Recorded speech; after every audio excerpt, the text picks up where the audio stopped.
श्री राधे। मैं नेहा सिंह श्री यशोदानंदन सेवा ट्रस्ट की तरफ से आज फिर से आप लोगों के साथ प्रस्तुत हूँ और आज हम कालिदास जी का एक प्रसंग लेंगे जो उनके जीवन की सत्य घटना है। एक बार की बात है, कालिदास जी अपनी यात्रा पर निकले हुए थे और एक गांव के पास से गुजर रहे थे कि उनको बड़ी ही तेज प्यास लगी। वो उस गांव के भीतर जाते हैं और वहाँ पे एक घर का दरवाज़ा खटखटाते हैं और वहाँ पे आवाज़ लगाते हैं कि कोई है, मुझे बहुत तेज प्यास लगी है, मुझे पानी पिला दीजिए। अंदर से एक स्त्री की आवाज़ आती है और कहती है, कौन? मैं आपको नहीं जानती, आप पहले अपना परिचय दीजिए। कालिदास जी कहते हैं, मैं मेहमान हूँ। कालिदास जी बड़े ज्ञानी थे, तो वो अपना जवाब अपना नाम बताकर नहीं देना चाहते थे। उन्होंने कहा कि मैं मेहमान हूँ और अपना नाम नहीं बताया। तो स्त्री भी बड़ी ज्ञानी थी। स्त्री कहती है कि मेहमान कैसे हो सकते हैं आप मेहमान नहीं हैं, सत्य बताएं आप कौन हैं। मेहमान तो इस संसार में दो ही हैं, धन और यौवन, जिन्हें जाने में समय नहीं लगता। तो आप मेहमान नहीं हैं, आप सत्य सत्य बताएं। स्त्री ने फिर से कहा कि आप अपना परिचय दीजिए। कालिदास जी कहते हैं, अगर मैं मेहमान नहीं तो मैं सहनशील हूँ। स्त्री कहती है, सहनशील? सहनशील कैसे हो सकते हैं आप? सहनशील तो इस संसार में दो ही हैं, एक धरती जो पुण्य आत्मा या दुष्ट आत्मा जो भी हो सबका बोझ अपने ऊपर लेती है, तथा धरती के छाती को चीर कर भी अगर उसमें बोझ डाला जाए, बीज डाला जाए, तो भी वह सबको अन्न का भंडार ही देती है। दूसरे वे पेड़ जिन पे पत्थर भी मारा जाए तो आपको फल ही प्रदान करते हैं। तो सहनशील तो आप नहीं हैं। तो कालिदास जी प्यास से इतने व्याकुल हो रहे थे, परेशान हो रहे थे, गुस्से में थे बहुत ज्यादा।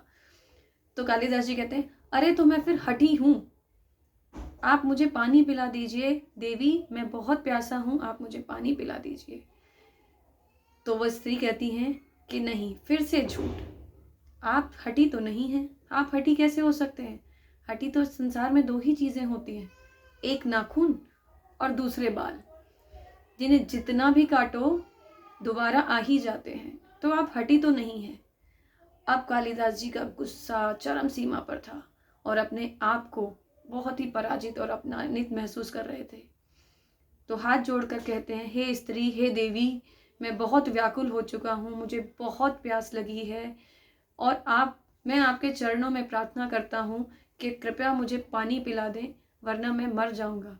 मूर्छा में आज इतने व्याकुल थे, इतनी प्यासे थे कि मूर्छित होने के कगार पे थे, मूर्छा की स्थिति में आ चुके थे।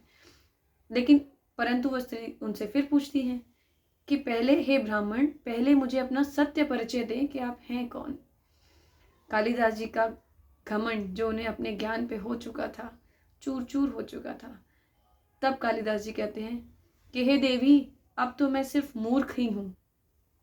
स्त्री फिर से कहती है, आप मूर्ख कैसे हो सकते हैं? आप मूर्ख नहीं है।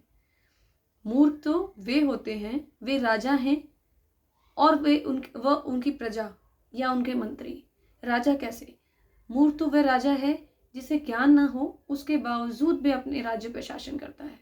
और वह मंत्री जो अपने राजा को खुश करने के लिए गलत बात को भी तर्क करके सही साबित करने की कोशिश में लगा रहता है। मूर्ख तो वे हैं। तो आगे से फिर वह स्त्री जो कि कालिदास जी से बार बार प्रश्न कर रही थी, उनके अहंकार को चूर करना चाहती थी, क्योंकि कालिदास जी को कुछ समय से अपने ज्ञान, अपनी बुद्धिमानी पर अहंकार हो चला था। वह स्त्री कोई और नहीं, वह स्त्री देवी सरस्वती थी।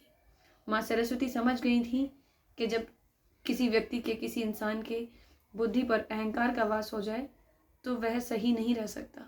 इसलिए माँ सरस्वती को उनका अहंकार चूर चूर करना था, घमंड तोड़ना था। इसलिए ऐसा देवी माँ ने किया।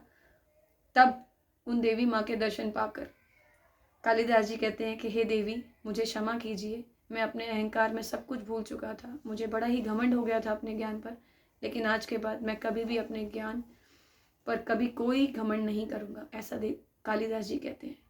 तो ये कालिदास जी की कथा का एक प्रसंग था, कालिदास जी के जीवनचर्या का एक प्रसंग था जो मैंने आप लोगों के साथ शेयर किया और कोशिश करूँगी अगली बार फिर इसी तरह के किसी प्रसंग के साथ आप लोगों के साथ जुड़ूं। श्री राधे।